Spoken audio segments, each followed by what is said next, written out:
every time a door closes, and it certainly did for many, many floor traders, doors opened, and I got a big door that opened for me, and I'm not lost. I'm not lost in the idea that everybody had such a trajectory after the floor closed, because there's a lot of sad stories from traders who didn't make the change.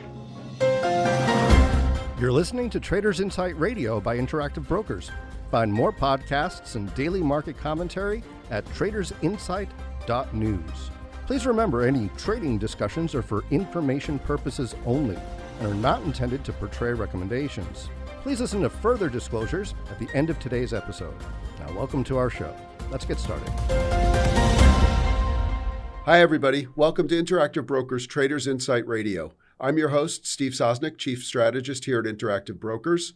My guest today is someone I've known for over 20 years, Catherine Clay. I'm going to call her Kathy because I've known her for a long time. She is an EVP at the CBOE, the Chicago Exchange, and she and I have a lot to talk about.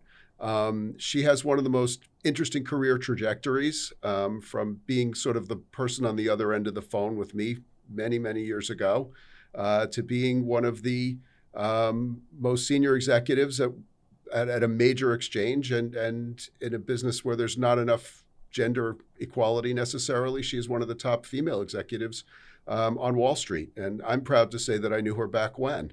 So Kathy, why don't you just say hello and give yourself a quick intro? Thanks, Steve. That's quite an intro, and I can just say so glad to be with you today on this radio show, because it has been many, many years since we first got acquainted. My very first job out of graduate school, and it's just so nice to be back talking with you today. Well, I'm not asking you what the latest 10 lot is trading in Netscape, which was probably like one of our early discussions. You know, that was the big stock back in the day. And I think I'm going to come around to that later, because, you know, Netscape, I think, is to the internet what you know, some of the cryptocurrencies are to the blockchain, but we'll get into that later potentially. So tell us a little bit about your trajectory. You know, I may interject basically the parts that I was, you know, that are parts that I was a supporting player in, and we'll go from there. So, you know, I was right out of graduate school, and my sister was working on the San Francisco options exchange. And she said to me, before you get a job, now that you're done with school, you need to come out here and see what happens on this trading floor. So I drove out there from Boulder, Colorado to San Francisco, walked onto the trading floor, saw all this yelling, screaming. You know what it's like, Steve. Of course. Paper flying, lunches all over the floor, just a disaster. No idea what was happening, but the energy of the floor, it just captivated me. And in that very moment, I said, I don't know what this is, but I need to learn how to do it. And I started interviewing with firms on the floor, ABN AMRO, you name it, you know, all the names, Blair Hole. But Timber Hill, the market making firm of Interactive Brokers, was on the floor at the time. Just recently had put an operation from the Sibo team onto the San Francisco floor under David Eglett, who I believe is still at Interactive Brokers today. He is, and spoiler alert, he's actually a future podcast. So I figure we've got the we'll sort of have that little loop closed in a moment. But let's make this so hard he can't follow it. Absolutely, so that's good to know.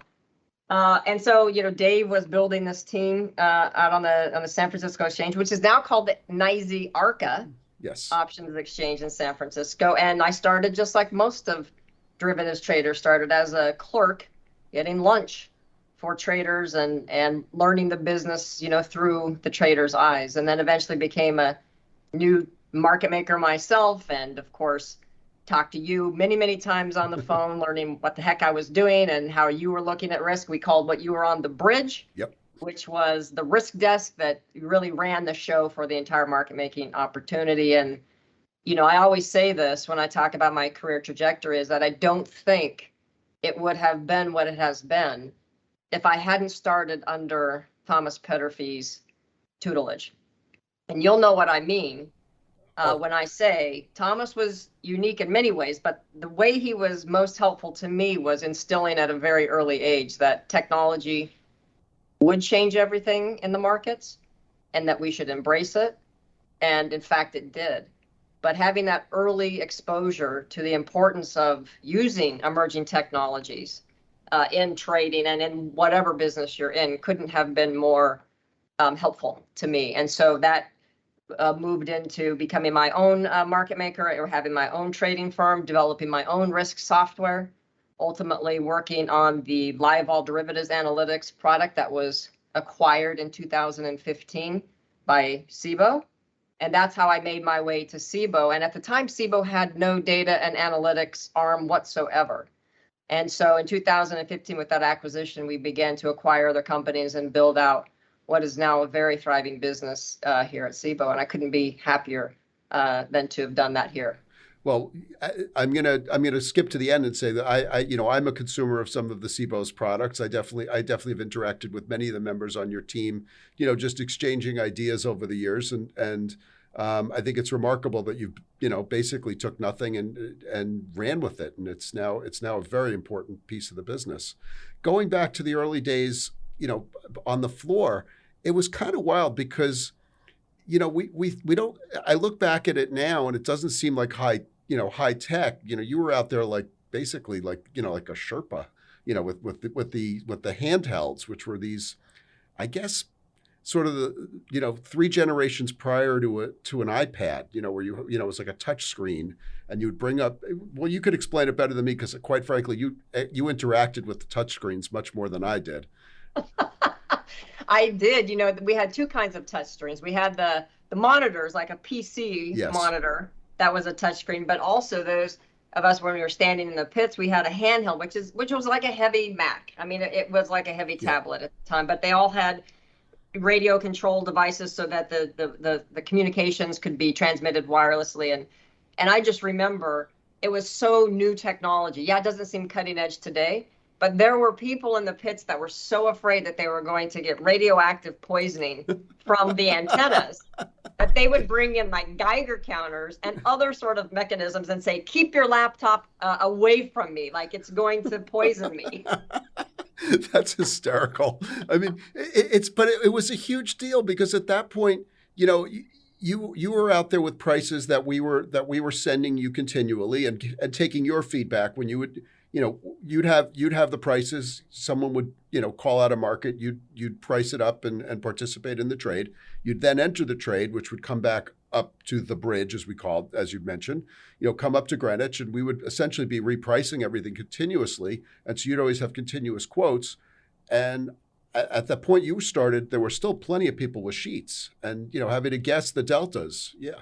Yeah, I think, and not only that, you're talking about this dynamic feedback loop between trading risk, dynamic, versus everyone else in the pit was, hey, run me sheets and center it at this stock price. And then you would get the Black-Scholes model, or whatever model you were using for your theoretical values and Greeks across the spectrum of the products you were trading, while we were seeing where the SPOOs was going maybe just a little bit faster, and we were actually being able to hedge risk in real time. What we actually did, I don't know if you realize it, because you were on on the coast. We had a guy in Chicago who was literally just like ticking up and down, like he'd start the day, and there was a few different people, because you couldn't do it for the entire trading day, but he would just continually tick up and down the price of the futures. And so, as if it went up 5 ticks, he'd tick 1, 2, 3, 4, 5. I'm doing this visually; no one can see what I'm doing, but it'd go 1, 2, 3, 4, 5, go down 3 ticks, and this is how. And that was what drove the prices. And we, that and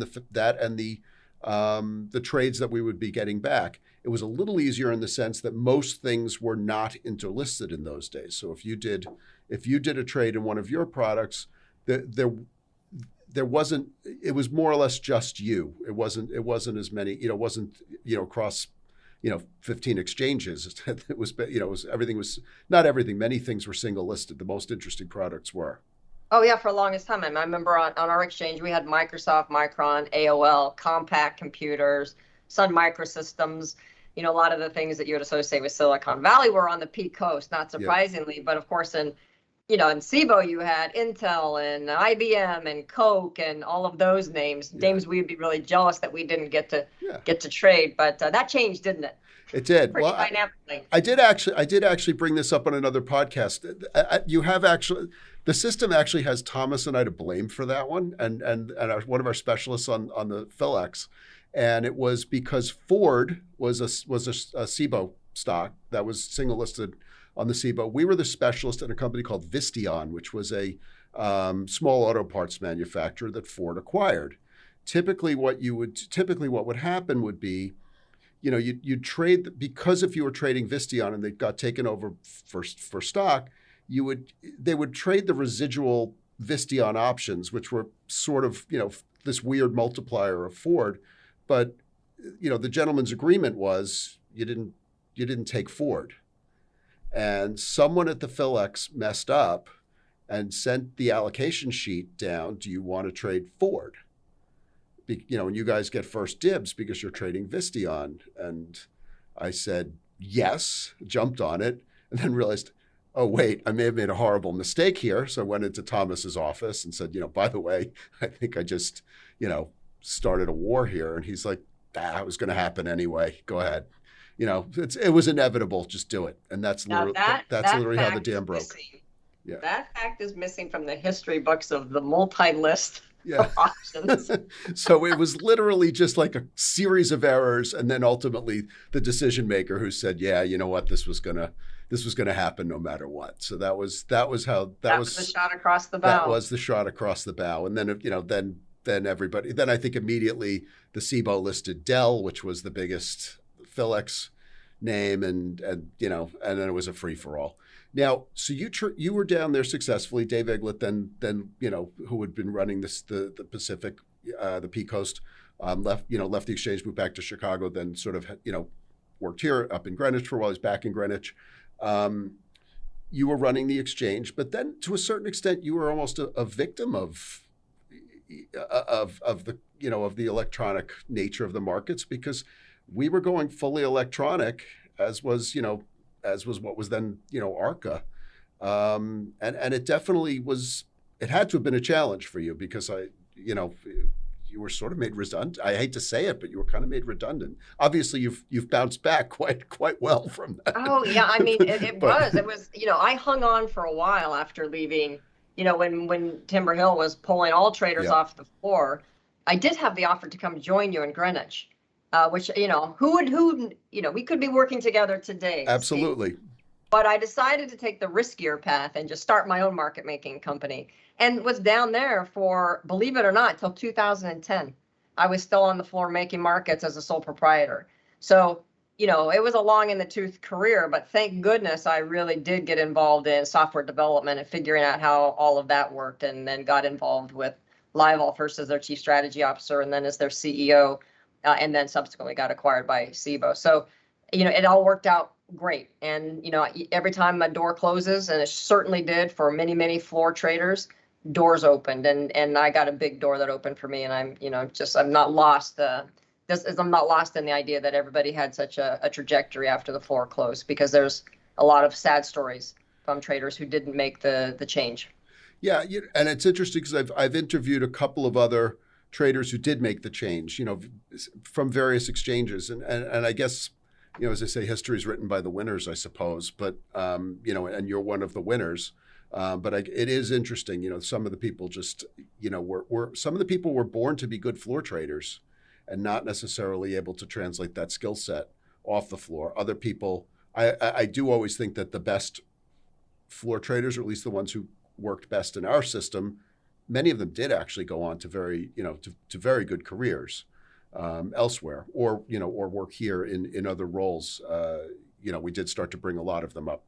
You were one of the few who said no.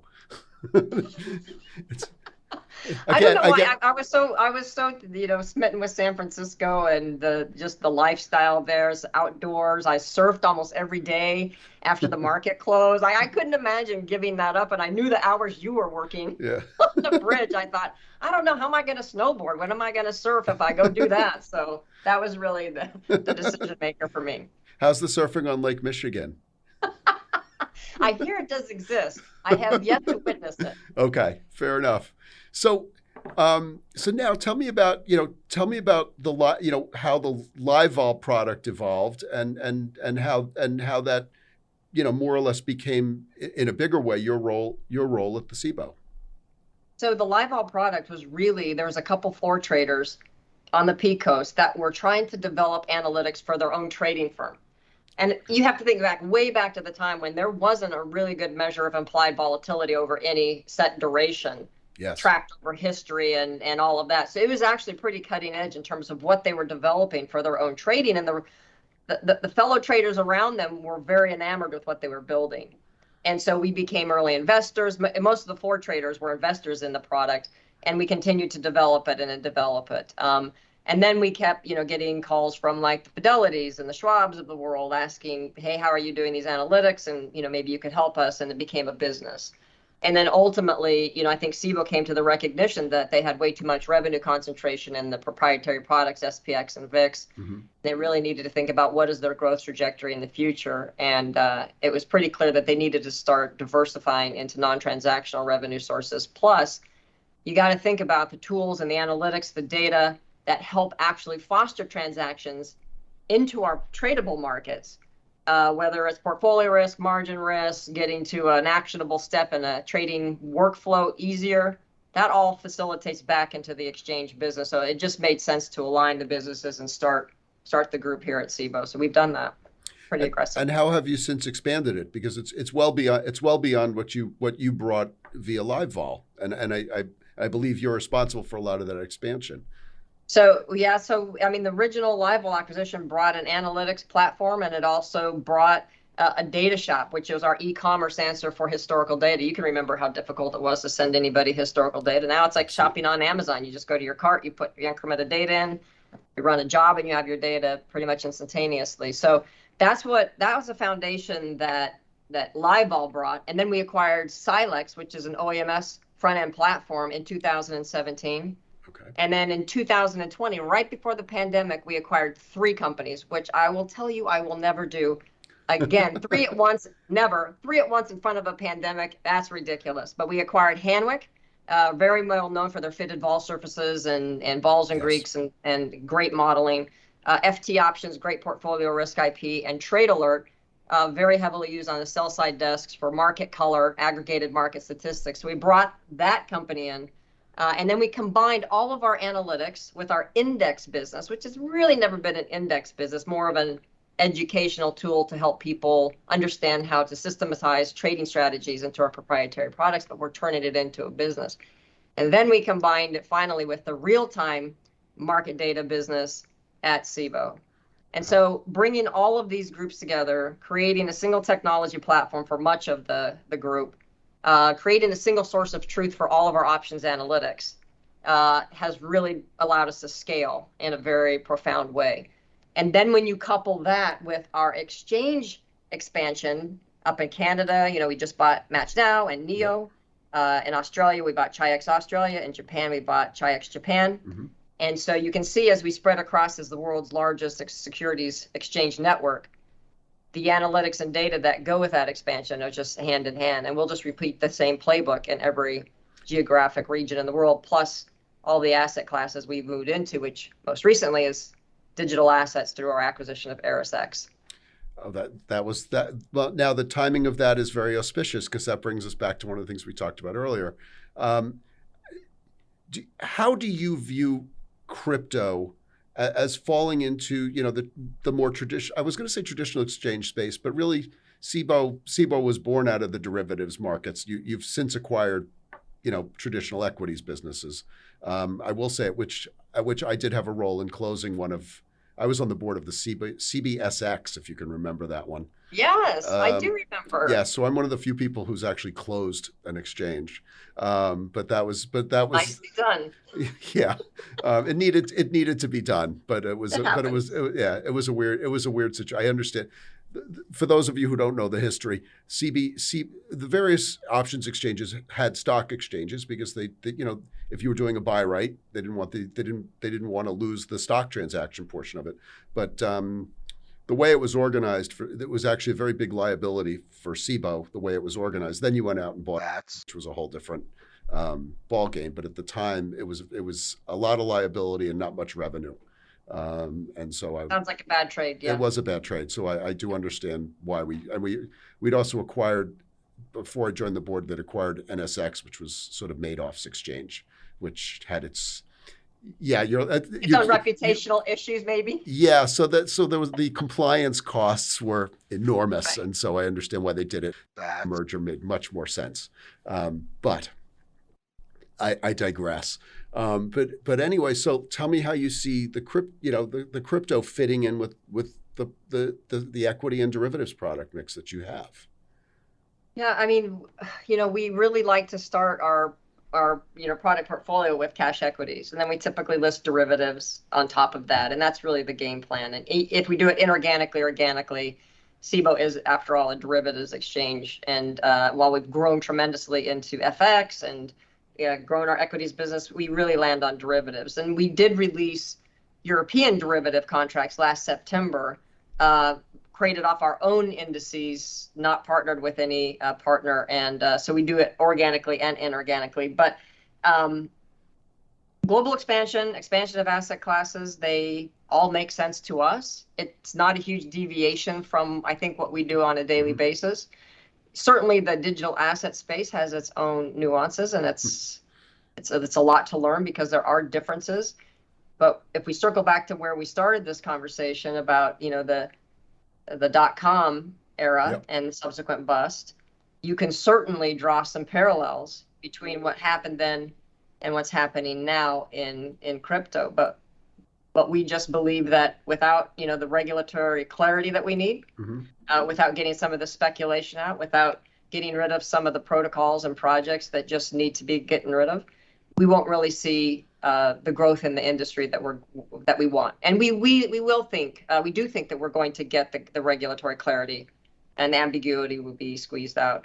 And just like after the .com bust, a lot of those companies didn't survive, but there were many that did, and they actually fuel a lot of our economy today. You mentioned the analogies with the .com era, and which is when we met, of course, but basically, there's so many parallels. You have, the most important, as you mentioned, the most important internet companies didn't exist during the .com era. The ones that drove the .com era, the original one, were Netscape, AOL. These companies are, if they exist, they're shadows of themselves. So I think I understand your strategy completely, which is hoping and working toward regulatory clarity, because what we're seeing now, what we've seen in some of the recent blow-ups, that's the direct result of a lack of regulatory clarity or of a lack of regulation. Deregulation works. Lack of regulation works great until it doesn't. Right, but if you think back to the .com era, I mean, these were securities, publicly traded, listed on exchanges, and a lot of people lost a lot of money in that bust of the .com stocks. A lot of people made a lot of money on the way up, yeah, and lost on the way down, and that's a regulated market. So we will get regulation clarity eventually in this space. And I think these incidents, like Celsius more recently, is going to actually just add fuel to the fire, put some heat on the feet of the regulators to get some of this ambiguity out of the marketplace. But I think at the end of the day, we will see companies come out of what's happening today, protocols that will survive, and many more that will not. But it will fuel the future growth of our business, whether it's decentralized social media, whatever the forward look is going to be. It's not going to be what it was.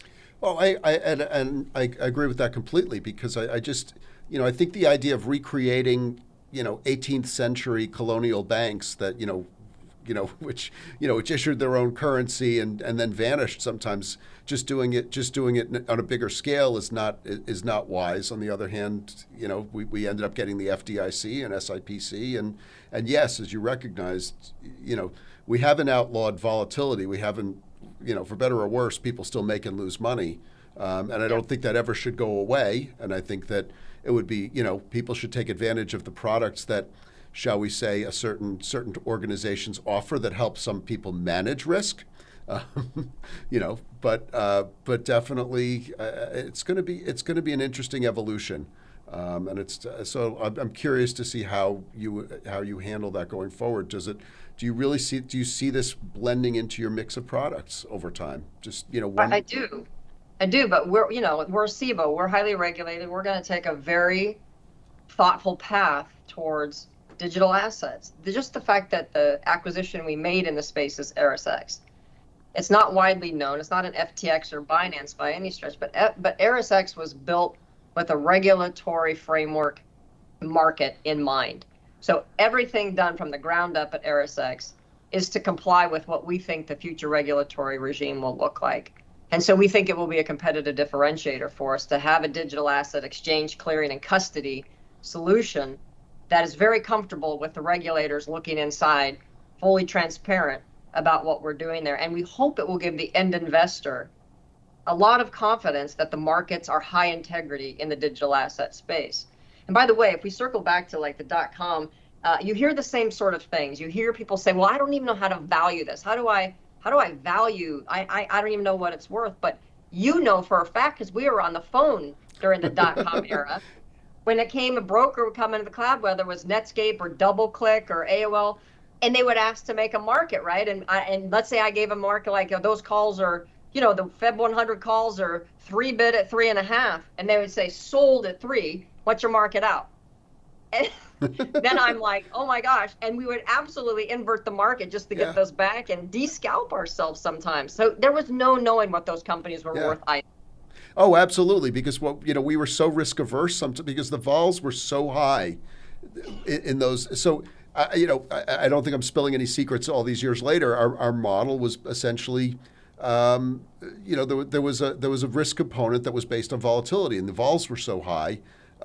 We didn't take a ton of risk, and so if you bought a big slug of one of those highly volatile names, it would blow up the models. And Steve, it wasn't even a big slug. Oh no, it wasn't even a big slug. And I was just you beat me to it. A big slug could have been a 25 lot actually. It was and those we were 10 up, and I remember being on the phone with you and with Eglet back in the early days when we listed Netscape because the vols were so high, and we were specialists. I don't think we could do a 10 lot without basically going bid to offer, or worse. Bid through offer. Yeah, exactly. Offer through bid. Yeah. It was ridiculous. So I just laugh when I hear people say, I don't trust cryptocurrencies because I don't know how to value it. I'm like, and neither did we in the .com. How are you going to value a Netscape? That's what's the value of that, But it will, the speculators will get sort of flushed out for a while. We might have a crypto winter here, but this will survive in some way, shape, or form, and there will be winners. And maybe they're not out in the market yet, but they're coming. Well, one other comment I'd heard is, one of the bank executives made the comment that all money will be digital, and I'm going to argue all money already is digital. The vast majority, except for the cash in your wallet, stocks are digital. There's probably a few stock certificates floating around in people's safe deposit boxes, but stocks are digital. Options are completely digital. Most money, the vast majority of money that moves from place to place is digital. Why wouldn't blockchain be an adaptation of that? I'm not the guy to say what that adaptation is, but if you're going to say that if you're going to say that we're going to put all this stuff in a ledger that could, that continually grows, and whether it's decentralized or whether it's semi-decentralized, it's a protocol. It's a protocol for organizing all this digitalization, and I would be optimistic that an exchange that's already doing something like that would be able to figure out how to take the next step. Yeah, I mean, that is part of it too, is that there is this idea that we have to continue to grow. Innovator's dilemma. You don't just stop doing what you've done well all these years and not pay attention to some of the emerging technologies that blockchain and different kinds of blockchain bring to the conversation. I'm going to shift gears a little bit. You are known around the street now as one of the top female exchange executives. please, I can't even get in your shoes in that regard. So tell the listeners, many of whom are middle-aged dudes like me or younger, what it's like, the challenges that you faced, and how you in getting to where you are, and the stuff that you may still see on a daily basis. So, I'm very fortunate that I feel very at home in a male-dominated environment. I think maybe because even though I didn't have brothers, I had two sisters growing up, I played sports at a very, very early age, whether it was Little League or pickup basketball games, or, I was just very comfortable in that environment. And I'm very just competitive because of being an athlete. So stepping on a trading floor where there might have been, I think, 550 members at that time, about 12 were women. I was one of those. So for me, it's been very comfortable, and I feel very at home in the environment that I've been, in and exposed to and blessed to be in. But I do recognize that not all women feel that way, and so I can tell you that women today still do suffer from unconscious bias in meetings and in settings, and I see it and I try to call it out. And the difference is that my male colleagues seem to also be caring more about that phenomenon and helping to fix that phenomenon. So there's more work to do. There's not enough the fact that I get called out for being a senior executive in the financial space, I really hope for the day where that my gender is not even mentioned, in these conversations, because it's just so pervasive. We're not there. So there's more wood to chop. If it's notable for me to mention it, it shouldn't be notable for me to mention it. You should just be EVP at the Sibo, not one of the top female exchange people around. It's yeah. Hopefully we can get past all the labels, but I will say it's light years better than it was when we started. So it is. It's improving. I feel like the progress is never fast enough when you're trying to see true progress, but we have to acknowledge the progress that has been made. And we have to continue to do the things that get us better in the DE&I space in general. It's not just women, it's people of color and other diverse hires that we really need to be thinking about in our organizations. And I am a true believer that stronger companies have a more diverse makeup, and different opinions, different ways of thinking are much better for a company's performance. And I believe if you're a Jeopardy champion, so you should be able to cite. Now everybody's going to be Googling that. Some specific study that it has been done on the strength of diversity in companies, because I think there's a lot about how stock prices do better, EBITDA is better, you name it. So I think everybody does better. The more diverse, the better. I think of how far we've come as a business from when it was just a bunch of dudes on a trading floor. If you get too embedded in one way of thinking, you're doomed. I think that's a big part. That's a big problem. One of the ththings I'm most blessed to be involved with is a nonprofit called the Greenwood Project.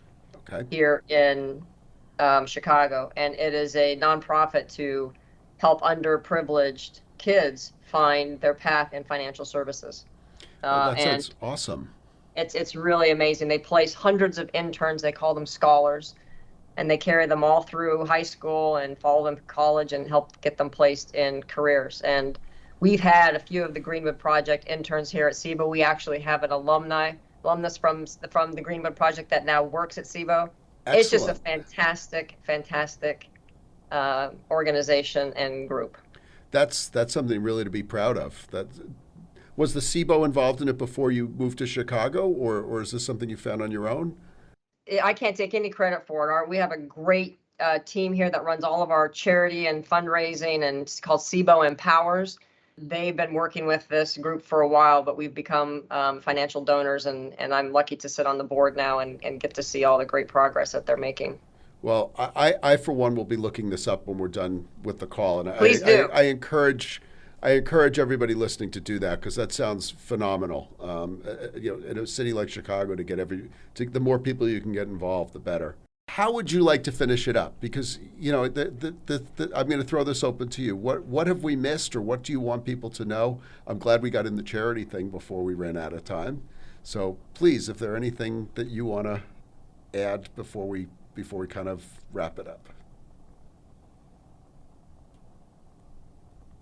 I can't think of what we may have left out. I mean, I think we cover a long, except to say that good luck to Dave Eglett. He has to follow us. So, that's how I'll leave it. Well, good luck to him, because this is going to be a tough one for him to follow.